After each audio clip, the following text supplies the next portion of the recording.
இழந்ததை திரும்ப பெறறதுக்கு ஒரு சிறந்த கருப்பசாமி வழிபாடை தான் இப்ப சொல்ல போறேன். சாய்ராம், வணக்கம். என்ற தினம் சிறப்பான தினமாக அமைய என் வாழ்த்துக்கள். அகம் பிரம்மாஸ்மி. கருப்பசாமி ஒரு கிராம தேவதை, எல்லாருக்கும் தெரிஞ்ச காவல் தேவதை, கேள்விப்பட்டிருக்கீங்க. இவரை கருப்பசாமி, கருப்பன், ஓகேங்களா, இப்படியும் கூப்பிடுறது உண்டு. அவரு குடிக்கொண்டிருக்கக்கூடிய இடம் பல பெயர்கள் வச்சு அழைக்கிறாங்க. ஒவ்வொரு ஊர்ல ஒவ்வொரு விதமா கூப்பிடுறாங்க. பொதுவா பாத்தீங்கன்னா பெண் தெய்வங்களுடைய காவல் தெய்வமாவே இவர் இருக்கார். சங்கிலி கருப்பன், அப்புறம் கருப்பனார் சாமி, குலகருப்பசனார், அப்புறம் 18ஆம் படியான், வேட்டை கருப்பு, சின்ன கருப்பசாமி, பெரிய கருப்பசாமி, மீனமலை கருப்பசாமி, அப்புறம் ஒண்டி கருப்பசாமி, முன்னோடை கருப்பசாமி, நொண்டி கருப்பசாமி, இப்படி பலவிதமான பெயர்களை சொல்லி இந்த கிராமங்கள்ல வழிபாடு செஞ்சுக்கிட்டு இருக்கக்கூடிய ஒரு காவல் தெய்வம் தான் இந்த கருப்பசுவாமி. கருப்பசுவாமி அவருக்கு பொய் சொன்னா மட்டும் பிடிக்காது. இதை மட்டும் மெயினா தெரிஞ்சுக்கோங்க. அவரு தர்மத்துக்கு மட்டுமே துணை நிற்கக்கூடிய ஒரு தேவதை. அவருடைய பக்தர்களுக்கு ஒரு சோதனை வருது, பிரச்சனை வருது அப்படின்னா அப்படி காத்து வரக்கூடிய வேகத்தை விட அவர் முன்னாடி வந்து நிற்பார். அவ்வளவு ஒரு விசேஷமா வந்து காக்கக்கூடிய ஒரு காவல் தெய்வம்.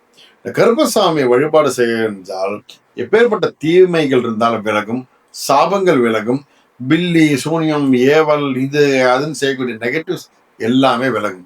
மெயின் திங், இந்த போட்டி, பொறாமைகள் இதுல இருந்தெல்லாம் காப்பாற்றப்படுவீங்க. ஓகேங்களா? நல்ல ஆரோக்கியத்தையும் செல்வத்தையும் வழங்கக்கூடிய தேவதை இந்த கருப்பசுவாமி. தர்மத்துக்கு நியாயத்துக்கும் கர்மசாமிக்கு முன்னாடி போய் நின்றீங்கன்னா கண்டிப்பா அதுக்கு பதில் கிடைக்கும். இவரை வணங்குறதே ரொம்ப விசேஷம். ஓகேங்களா? ஏதாவது ஒரு பொருள் காணாம போயிடுச்சுனாலும் கருப்பசாமி முன்னாடி நீங்க பிரார்த்தனை செய்தால் காணாம போன பொருள் கண்டிப்பாக நியாயமா காணாம போயிடுது, அது கையில வந்து சேர்ந்துடும். ஓகேங்களா? ஒரு பொருள் காணாம போயிடுச்சு அப்படின்னா நீங்க ட்ரை பண்ணி பார்த்துட்டு எனக்கு கண்டிப்பா சொல்லணும். ஓகேங்களா? அதே போல யார்கிட்ட பணம் கொடுத்துட்டீங்க, பணம் கொடுத்து ஏமாந்துட்டீங்க, அந்த பணம் வரல, ஓகேங்களா, இல்ல உங்க சொத்துக்களை யாராவது ஏமாத்திட்டாங்க, அது வரணும், அது என்ன பண்றது தெரியல அப்படின்னு இருந்ததுன்னா கருப்பசாமிக்கு முன்னாடி போயிட்டு ஒரு விளக்கேற்றி வச்சு பிரார்த்தனை பண்ணுங்க. கண்டிப்பா அது உங்க கைக்கு வந்து சேர்ந்துடும். ஓகேங்களா? நீங்க யாராவது ஏமாத்தப்பட்டு இருந்தால் இதை செய்து பார்த்துட்டு எப்படி இருக்க சொல்லுங்க. அது திரும்ப கிடைக்க கருப்பசாமி இந்த வழிபாட்டை தொடர்ந்து 48 நாள் செய்துட்டு வாங்க. அதாவது ஒரு விளக்கேற்றிய வழிபாடு செய்யறது. இன்கேஸ் கருப்பசாமி கோயில் பக்கத்துல இருங்க, போக முடியல, நான் என்ன பண்றது அப்படின்னா ஒரு தனி புது அகல் விளக்குல பஞ்சத்திரியை போட்டு நல்லெண்ணெய் விட்டு நீங்க வீட்டிலேயே பிரார்த்தனை செய்யுங்க. கண்டிப்பாக வெற்றி கிடைக்கும். ஓகேங்களா? உங்க கோரிக்கை நியாயமான இருக்கணும். இது மட்டும் தான் இது கண்டிஷன். ஓகேங்களா? உங்களுக்கு உண்டான பொருள் நிச்சயம் உங்க கைக்கு வந்து சேரும். இந்த வழிபாட்டை மேற்கொள்றதால உங்களுடைய கோரிக்கை நியாயமாகவும் தர்மமாகவும் இருக்கும் பட்சத்தில் கண்டிப்பாக அது உங்களுக்கு வெற்றியை கொடுக்கும். இது கேரண்டி. ஏன் இதை அழுத்தமா சொல்றேன்னா, சிலர்லாம் என்கிட்ட பேசும்போது சொல்லுவாங்க 10 வருஷம் முன்னாடி காணாம போயிடுச்சுங்க, கிடைக்குமான்னு. அது நியாயமா யோசிக்கணும். 10 வருஷம் முன்னாடி போனது கிடைக்கிறது கஷ்டமா இருக்கும்.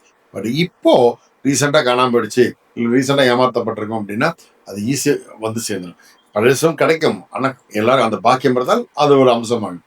உங்களுக்கு பக்கத்துல நேர்மை இருந்தால் அது கண்டிப்பா உங்களுக்கு நன்மை கொடுக்கும். உங்க வீட்டுக்கு பக்கத்துல கருப்பசாமி கோவில் இருந்தா முடிஞ்சா டெய்லி போயிட்டு வாங்க. போயிட்டு நீங்க ஒரு கையெழுத்து கும்பிட்டு வந்தாலே உங்களுக்கு பெரிய பலன். இல்லையா, கருப்பசாமி போட்டோ நெட்ல இருந்து டவுன்லோட் பண்ணி ஒரு போட்டோ எடுத்து வச்சு கும்பிடுங்க. ஓகேங்களா? இது ஒண்ணு மட்டும் ஒண்ணு சொல்றேன். அவருடைய கோவில்ல போயிட்டு அவருக்கு என்ன அந்தந்த கோவில்ல சில படையல்கள் இருக்கும். சைவ படையல் மட்டும் போடுங்க. அசைவ படையல் அந்த கோவில் வழிபாடா இருந்துட்டு போட்டோம். சைவ படையல்கள் என்னவோ அதை போட்டுட்டு, ஐயா நம்பி வந்துட்டேன், என் குடும்பத்தையும் என்னையும் பாதுகாத்து வச்சுங்க, எனக்கு உண்டான இந்த வியாதியை விளக்குங்க அப்படின்னு நீங்க பிரார்த்தனை செய்தால் உங்களுக்கு தெரிந்தோ தெரியாமலோ இருக்கக்கூடிய அந்த வியாதி விலகும். அந்த வியாதி விலகிறதுக்கு முக்கியமா நீங்க செய்ய வேண்டியது முந்திரி பருப்பை மெயினா நெய்வேதியமா வைக்கணும். கொஞ்சம் ஒரு கைப்பிடி அளவுக்கு முந்திரி பருப்பை ஒரு வாழையில வச்சு எனக்கு இந்த வியாதி விலகணும் நீங்க பிரார்த்தனை செய்தால் கண்டிப்பாக அந்த நன்மை உங்களுக்கு வந்து சேரும். உங்களை யார் எப்படி இருந்தாலும் சரி, உங்களை சுத்தி எப்படி இருந்தாலும் சரி, உங்களுக்கு ஒரு பாதுகாப்பு கவசமா அவர் கண்டிப்பா இருப்பார். அவருடைய மந்திரம் ஒண்ணு சொல்ற, நோட் பண்ணிக்கோங்க. ஓம் க்ரூம் அசிதாங்காய மகாசாஸ்து பரிவாராய நமக. இந்த மந்திரத்தை டெய்லி ஒரு 108 முறை சொல்லுங்க. ஒரு சின்ன கற்பூரம் எடுத்து பத்த வச்சுட்டு அவர்கிட்ட பிரார்த்தனை பண்ணுங்க. இது எப்படி பலன் கொடுக்குது மட்டும் வந்து பாருங்க. அது குறிப்பிட்டு இதை காலையில 6 மணிக்கு முன்னாடி செய்யணும், இல்ல 6 மணிக்கு அப்புறம் செய்யணும். அது ரொம்ப ரொம்ப அது 6 மணி சாயந்தரம் 6 மணிக்கு அப்புறம் ரொம்ப ரொம்ப ரொம்ப இந்த விசேஷ பலனை கொடுக்கும். சூரிய உதயத்துக்கு முன்னாடி, சூரிய அஸ்தமனத்துக்கு அப்புறம். ஓகேங்களா? இதை கண்டிப்பா தொடர்ந்து நம்பிக்கையோடு செய்துட்டு வாங்க. கருப்பசுவாமி சாதாரணமானவர் இல்லை. சக்தி நிறைந்த ஒரு காவல் தெய்வம். காவல் தெய்வம் மாத்திரம் இல்லை, கருணை உள்ளம் கொண்ட ஒரு மகா சக்தி தேவதை. அவர் நிச்சயம் நல்ல பலன்கள் உங்களுக்கு கொடுப்பார், கொடுத்தே தீர்வார். நல்லது நடக்கும், நல்லது மாத்திரமே நடக்கும். சாய்ராம்.